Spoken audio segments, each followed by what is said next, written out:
So, I just wanted to convey to you, there's this thing, I just saw this image, it was a meme, and it was talking about how, like, what people from the city don't understand is, like, there's all kinds of insane noises that you just have to contend with on your daily journeys.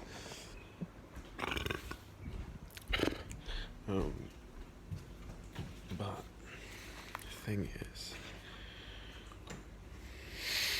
I'm too high. The thing is,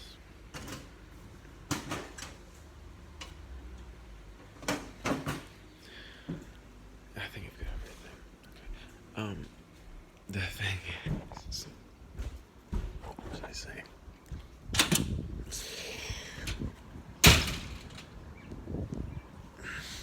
Oh yeah. Yeah, like, you just, where I live, right, sometimes you just be on the fucking balcony, as I am right now. However, right now is daytime, and daytime is not the same as night, because in the daytime you hear cars and shit moving around, and maybe some pretty birds chirping away, cockatoos squawking and shit, maybe a kookaburra, maybe. But at night, you are assaulted by a cacophonous rage of nature, willing itself through all kinds of torment to carry on despite our fucking intrusive existences. And so, there's just this array of noises from, like, there's possums in my backyard that just, like, will sound like death machines, screaming and howling and growling throughout the night because they want to get fucked, like, for sex and shit. And you see them, like, especially in mating season, one will be in one tree and the other will be in the other tree, and they'll just sit on branches of opposite trees but that are close by enough to, like none of them are jumping across that ravine because it's too much, but they just want to, like, yell at each other because they're so angry. They scream like monsters. It's harrowing. And if, you get high, fucking hell, it just sounds like a horror movie. But that's not the end of it. Because, like, there'll be fucking flying foxes as well.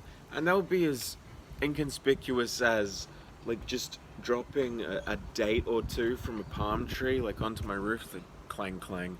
That's nothing to be concerned about. But then also the screaming and the flying and the, like, like, having a flying fox go past you, these huge leathery wings, the utter just that you feel as it passes by you, slicing air as it goes past, just incredible. Oh. But yeah, so what I'm saying is, it's just so many noises. And then there'll be frogs, there'll be crickets. They're not much, but, like, there's so much noise. And then, like, there'll be wallabies, and every now and then one will get spooked, and you just hear, like, psh, psh, psh, psh, as it bounces off into the distance, like that, because you, like, lifted your foot or something, and it just happened to notice you, and it spooked it just a little bit, into the night. But that happens at daytime as well, more often at daytime. We always have wallabies grazing here. But yeah, but then, like, where I grew up, it was flying foxes as well, and fucking cockatoos, and kookaburras. Sound of cane beetles coming out of the ground when it's their time It was amazing. You don't see it anymore because of pesticides and shit. Like, gotten rid of them, the poor devils. Kind of admired them. The event of them rising from the ground, because they start as grubs burrowing in the earth, like grub caterpillars, but they eat shit under the ground, and then they go from that larvae stage to fucking beetle, and then just like dig out of the ground, and that's like their birth into the world. And you just see this every night sometimes during cane season. It's just like, what's that sound? It's like, what? It was a beetle. Oh, another beetle. And then just this huge swarm of fucking beetles just crawls out of the ground like an army of the dead. It's incredible. I hope it exists somewhere in the world, because it's just great. You can just think beetles flying around so thick and fast, and you can catch them in your hands. I used to collect them and like have them as pets, and then like let them go. We used to do that. And back in the day when I was little, in the back of the Presbyterian church, playing at night for night church or something like that, collecting cane beetles, not killing them obviously, just looking after them, and then just like having them on our hands. Look how many I've got, and then they'd fly away. And the big ones compared to the little ones, because they were like brown ones. And then there was like a different strain of them, I think, that were like big and white, and we called them Goliath.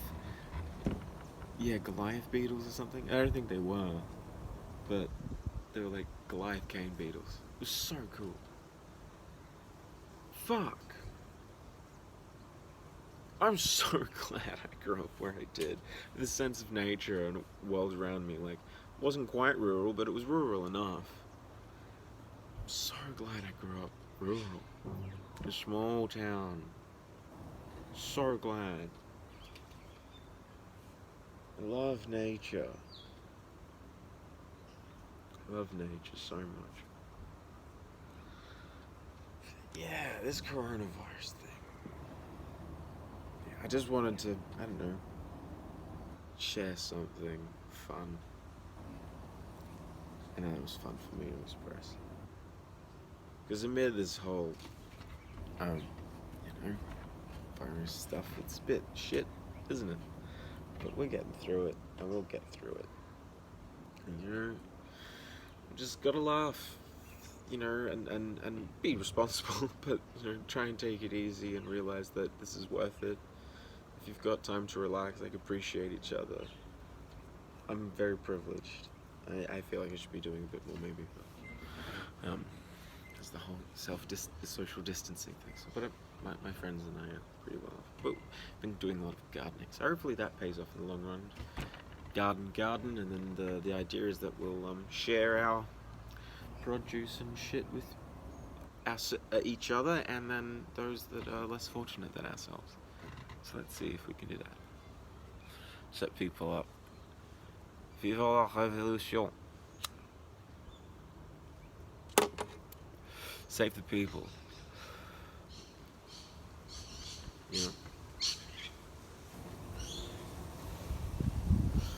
Overthrow the oppressors. I may sound like a crazy left-wing stoner artist.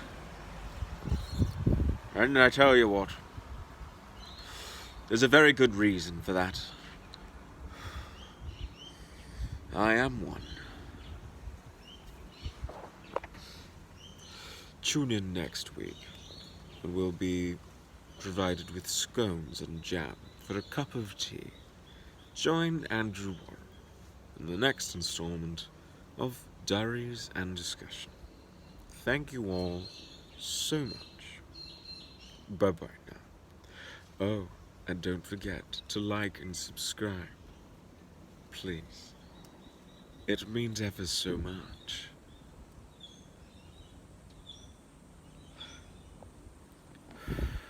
Goodbye.